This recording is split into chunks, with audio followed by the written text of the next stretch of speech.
రణం వచ్చిందండి, super duper hit అయింది. అట్లాగే ఇప్పుడు రణం 2 మే 15వ తారీఖు రాబోతుందండి.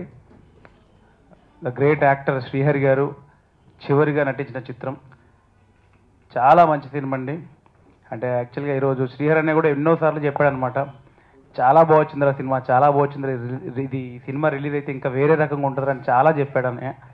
బట్ ఈరోజు శ్రీహరణ లేకున్నా కూడా రణం 2 ద్వారా మళ్ళీ శ్రీహరణ మన ముందుకు వస్తున్నాడు. ఆయన ఇందులో అద్భుతమైన వేషం చేశాడు. అట్లాగే అమ్మ రాజశేఖర్ గారు దీంతో ఈ సినిమాకి డైరెక్షన్తో పాటు ఈ సినిమాలో one of the lead role, second హీరోగా one of the lead role చేశారు. సో నాది కూడా ఇందులో చాలా మంచి వేషం అండి. అంటే రెగ్యులర్గా చేసే క్యారెక్టర్లా కాకుండా ఇందులో ఒక కొజ్జా వేషం. కొజ్జా అంటే ఇప్పుడు వచ్చే సినిమాల్లో కామెడీ కోసమే ఉండే కొజ్జాలా కాకుండా ఒక సిన్సియర్ గే అనమాట. గే కాదంటే సిన్సియర్ ఒక కొజ్జా లాంటి వ్యక్తి. అంటే బాగా కథలో బాగా లింక్ ఉన్న క్యారెక్టరు, కామెడీ చేస్తూ అట్లాగే చాలా ఎమోషన్, చాలా మంచి సీన్స్ ఉన్నాయండి నాకు. మే 15వ తారీఖు మా రణం 2 సినిమా మీ ముందుకు వస్తుంది. తర్వాత ఒక స్ట్రగుల్ తర్వాత ఒక అంటారు కదా, ఒక కష్టం తర్వాత ఫలితం వస్తుంది అన్న మూవీకి ఎగ్జాంపులే ఈ మూవీ. మేము ఈ 3 ఇయర్స్లో చాలా స్ట్రగుల్ అంటే చాలా మిస్సింగ్ ఫర్ శ్రీహర్ అన్న and missing for my cameraman son. అలా ఆ విధంగా కొన్ని ఇబ్బందులు వస్తూ సినిమా పోస్ట్పోన్ అవుతూ మొత్తానికి అన్ని కష్టాల నుంచి బయటపడి మే 15th రిలీజ్కి ప్రిపేర్ అయ్యాము. మా కష్టానికి ఆ భగవంతుని ఆశీస్సులు, శ్రీహరణ గారి ఆశీస్సులు, మీ మీడియా మిత్రులందరూ ఆశీస్సులతో సినిమా సక్సెస్ కావాలని కోరుకుంటున్నాను. రణం 2 200 థియేటర్లో రిలీజ్ చేయడానికి నిశ్చయించుకున్నాము. దీన్ని మీరందరూ విజయవంతం చేస్తారని నేను ఆశిస్తున్నాను. అంతేకాదు ఈ సినిమాలో కొత్త కోణాలు ఎన్నో ఉన్నాయి. ఆ కొత్త కోణాలని చూసి ఆహ్వాదించాలి. అది ప్రజల దాకా వెళ్ళాలంటే మీ సపోర్ట్ 100% మాకు కావాలి. అది మీరు ఖచ్చితంగా అందిస్తారని నేను ఆశిస్తున్నాను. అమ్మ రాజశేఖర్ గారు సినిమా చేశారు అంటే ఆ సినిమాలో ఏదో వింత విషయం ఉంటుంది, ఏదో డిఫరెంట్ విశేషం ఉంటుంది అన్న ఆలోచనతో ఉంటారు అందరూ. వాళ్ళు డిసప్పాయింట్ కాకోకుండా, ఆడియన్స్ ఏ విషయంలోనూ కూడా తగ్గకోకుండా, ఏ విషయంలో రాజీ పడకోకుండా ప్రతి సీన్ కూడా రిస్క్తో కూడుకొని చేసి ఉన్నారు.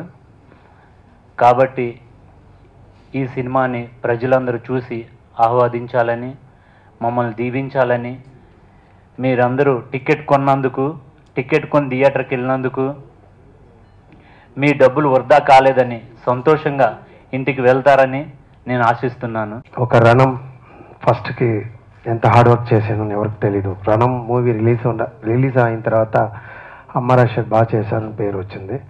దానికి ముందు 2 years ఆ ప్రాజెక్టుకి కష్టపడడం. ఒక రణంకి 2 years కష్టపడడం, రణం 2కి కంపల్సరీ 3 years కష్టం కంపల్సరీ కావాలి. ఎందుకంటే ఆ టైటిల్ అలాంటి టైటిల్ అది రణం. నేను డ్యాన్స్ మాస్టర్ ఏ సాంగ్ చేయకుండా ఆ రణం కోసం కష్టపడి హిట్ ఇచ్చాను. సో ఈ 3 years నేను ఏ సాంగ్ చేయకుండా, ఏ మూవీ నా కమిట్మెంట్ రీమేక్ మూవీ నాకు అలాంటి హీరో శైలి వచ్చినా కూడా చేయకుండా, ఈ మూవీ ఎన్ని స్ట్రగుల్ వచ్చినా కూడా దీనికి హిట్ చేయాలి, రిలీజ్ చేయాలి. This is my ambition subject. నేను ఎంట్రీకి ముందే చెప్పాను, ఈ 3 yearsకి ఎన్ని ప్రాబ్లం వచ్చినా కూడా ఏం కావాలి, ఎలా కొట్టాలి. పబ్లిక్ చాలా రోజుల తర్వాత అమ్మ రాజశేఖర్ నమ్మకం ఉన్న ఆడియన్స్ కొంతమంది ఉన్నారు. ఆ నమ్మకం ఉన్న ఆడియన్స్ అని మోసం చేయకూడదని చెప్పి కష్టపడ్డ ఈ మూవీ తీసుకొస్తున్నాను. It's May 15. సో మన పాసిబిలిటీ చెప్పినలా ఒక మూవీ చూసినామన్నా నేను తీసిన మూవీ నాకు బాగుంటుంది, నా పిల్లలు నాకు బాగుంటుంది. ఈ ప్రాజెక్ట్ యాజ్ ఎ ఫ్రెండ్ ఒక ప్రాజెక్ట్ చూసినప్పుడు ఎంత ఆనందం పెట్టాలి, ఎంత ఎక్స్ట్రా ఎంత డిఫరెంట్గా ఉంది చెప్పినప్పుడు నేను అప్పుడే చాలా సంతోషంగా, చాలా హ్యాపీ ఫీల్ అయ్యాను. అప్పుడే హాఫ్ సక్సెస్ వచ్చిన ఫీల్ వచ్చింది. సో ఇప్పుడు sir please excuse me. So అప్పుడు నాకు హాఫ్ హిట్ అని సాటిస్ఫైడ్ వచ్చింది. పబ్లిక్ కంపల్సరీ హ్యాపీగా ఫీల్ అవుతారు. లేడీస్ కంపల్సరీ వాళ్ళు హ్యాపీ అవ్వాలి. వాళ్ళు టీవీలో కూర్చుని బయట రాలేదు. సో ఈ మూవీలో సెంటిమెంటల్ కొత్త రకమైన సెంటిమెంటల్ ఉంటుంది. సో లేడీస్ ఆల్సో 60% హ్యాపీ అవుతారు. So youngsters mass entertainment full comedy. నల్లవేణు నా రణంలో ఒక మంచి క్యారెక్టర్ చేశారు. ఏదో అడ్రస్ చెప్తారు, వాడు ఇలా చేశారు ఇలా చేశారు. సో ఫెంటాస్టిక్ 2-3 సీన్, బట్ మంచి పేరు వచ్చింది రణంలో.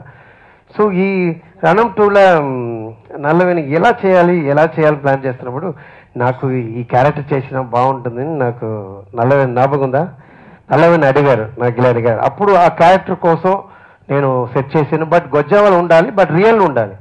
గొజ్జవాళ్ళంటే ఇలాంటి రియాక్షన్ కూడా లైవ్ ఉండాలి కావాలి అని చెప్పి ప్లాన్ చేసి ఫెంటాస్టిక్ ఎంటర్టైన్మెంట్ చేశారు. తర్వాత ఆ క్యారెక్టర్ నాతో మూవీ మొత్తం ట్రావెల్ అవ్వరు. మామ క్యారెక్టర్ ఎవరు వేయాలి ప్లాన్ చేశాను.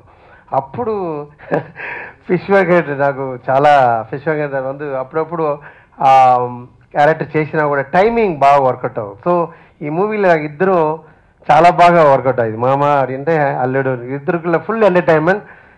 ఇంత ఒక కొత్త వెరైటీ ఆఫ్ క్యారెక్టరేషన్ ఉంటుంది ఇద్దరు.